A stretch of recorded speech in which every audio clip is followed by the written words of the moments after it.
Bismillahirrahmanirrahim. Assalamualaikum warahmatullahi wabarakatuh. Alhamdulillahirabbil alamin wa bihi nasta'in ala umuri dunya waddin. Wassalatu wassalamu ala asyrafil anbiya'i wal mursalin sayyidina wa maulana Muhammadin wa ala alihi wa sahbihi ajma'in. Amin. Perkenalkan, nama saya Oka Samratul Huda, serta dosen penguji uji komprehensif ilmu dakwah saya, Ibu Rizkiatul Hasanah, Esos Emsos. Puji syukur kita panjatkan kehadirat Allah Subhanahu wa Ta'ala karena atas rahmat dan karunia-Nya. Pada kesempatan ini, di ujian komprehensif ilmu dakwah saya dapat memberikan atau dapat memaparkan materi terkait pengertian dakwah secara etimologi dan terminologi, hukum berdakwah, kegiatan dakwah yang saya lakukan sebagai mahasiswa, serta unsur-unsur dakwah. Baik, masuk kepada pembahasan yang pertama, yaitu terkait pengertian dakwah secara etimologi dan terminologi. Secara etimologi, dakwah berasal dari bahasa Arab, da'a yada'u, dakwatan, yang berarti panggilan, ajakan, seruan, atau permohonan.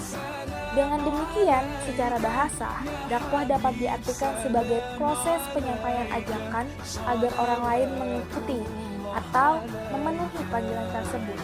Ajakan tersebut baik berupa hal yang positif maupun hal yang negatif. Adapun secara terminologi atau secara istilah, dakwah diartikan sebagai setiap usaha yang mengarah pada perbaikan kehidupan yang lebih baik dan sesuai dengan tuntunan kebenaran. Dengan kata lain, dakwah tidak hanya milik satu agama atau satu golongan saja, akan tetapi merupakan aktivitas yang universal, yang mana mengajak kepada kebaikan dan kedamaian bagi semua umat manusia. Hakikat dakwah Islam sendiri adalah mengajak manusia kembali ke jalan Allah dengan cara yang persuasif, tanpa paksaan, ancaman, atau kekerasan, melainkan dengan kelembutan dan keteladanan. Selanjutnya terkait hukum berdakwah beserta dalil. Secara umum, hukum berdakwah dalam Islam terbagi menjadi dua, yaitu fardu ain dan fardu kifayah. Yang pertama, fardu ain, yaitu kewajiban yang harus dilakukan oleh setiap individu muslim. Setiap muslim memiliki tanggung jawab pribadi untuk menyampaikan ajaran Islam dan mengajak kepada kebaikan sesuai dengan kemampuan dan lingkungannya. Contohnya adalah ketika kita mengingatkan keluarga kita untuk melaksanakan kewajiban, yaitu sholat, lalu menasihati teman agar selalu menjauhi daripada maksiat dan mengajarkan akhlak yang baik. Kedua, fardu kifayah, yaitu kewajiban yang cukup dilaksanakan oleh sebagian umat muslim. Jika sudah ada sekelompok orang yang menjalankannya, maka gugurlah kewajiban dari yang lain. Namun, jika tidak ada seseorang pun yang melaksanakannya, maka seluruh umat Islam akan menanggung dosanya. Contohnya, ketika ada lembaga dakwah atau organisasi keislaman yang sudah menjalankan dakwah secara terstruktur di tengah masyarakat, maka gugurlah kewajiban kita untuk menjalankan hal tersebut. Sesuai dengan ayat dakwah, yaitu di Quran Surah An-Nahl ayat 125 yang berbunyi, Bismillahirrahmanirrahim. Ud'u ila sabili rabbika bil hikmati wal mau'izatil hasanati wajadilhum billati hiya ahsan. Inna rabbaka huwa a'lamu biman dhalla an sabilihi wa huwa a'lamu bil muhtadin. Yang artinya, serulah manusia ke jalan Tuhanmu dengan hikmah dan pengajaran yang baik, serta debatlah mereka dengan cara yang lebih baik. Sesungguhnya Tuhanmu dialah yang paling tahu siapa yang tersesat dari jalannya, dan Dia pula yang paling tahu siapa yang mendapat petunjuk. Adapun hadis Nabi, Rasulullah Shallallahu Alaihi Wasallam bersabda, "Man dalla ala khairi, falahu mislu ajri fa'ilihi." Barang siapa menunjukkan suatu kebaikan, maka ia mendapatkan pahala seperti pahala orang yang melakukannya. Hadis riwayat Muslim nomor 1893. Apa yang telah saya lakukan dalam kegiatan dakwah? Sebagai mahasiswa, kegiatan dakwah yang saya lakukan masih dalam lingkup yang sederhana, namun berupaya membawa manfaat bagi lingkungan sekitar.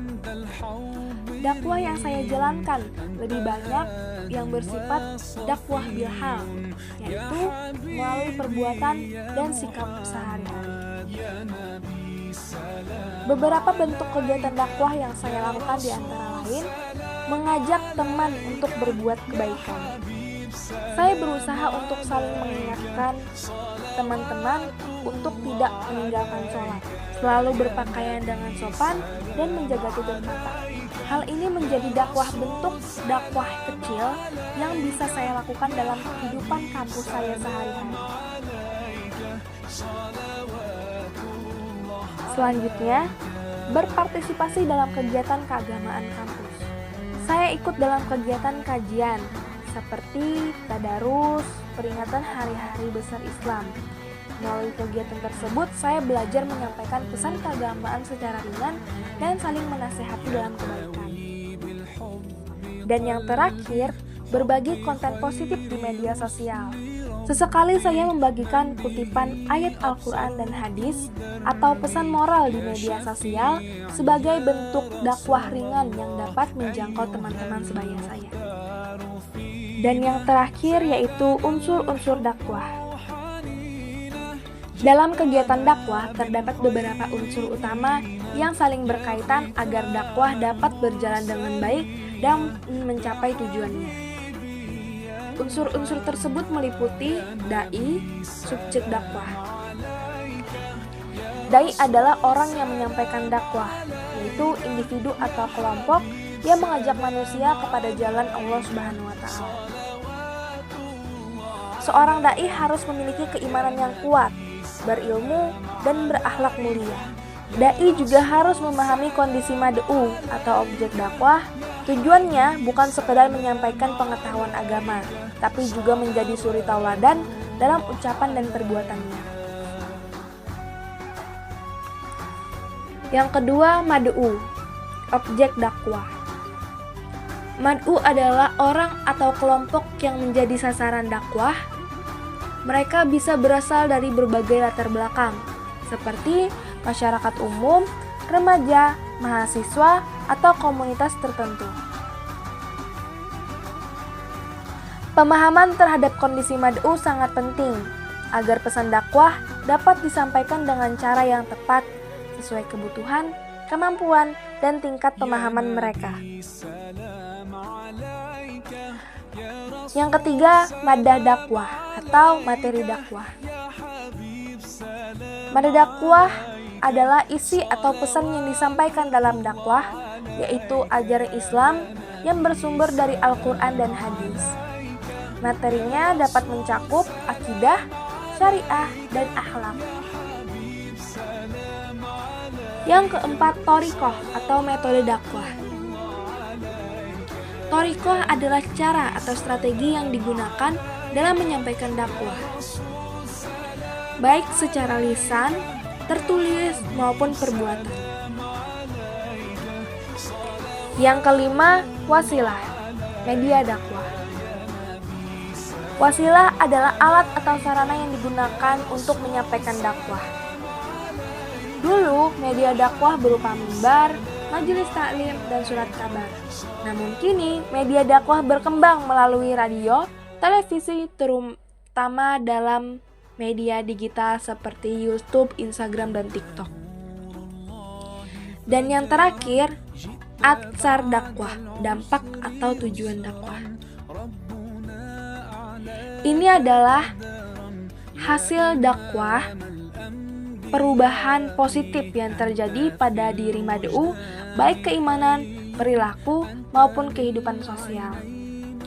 Tujuan akhirnya adalah terwujudnya masyarakat yang beriman, berakhlak mulia, dan hidup sesuai dengan ajaran Islam.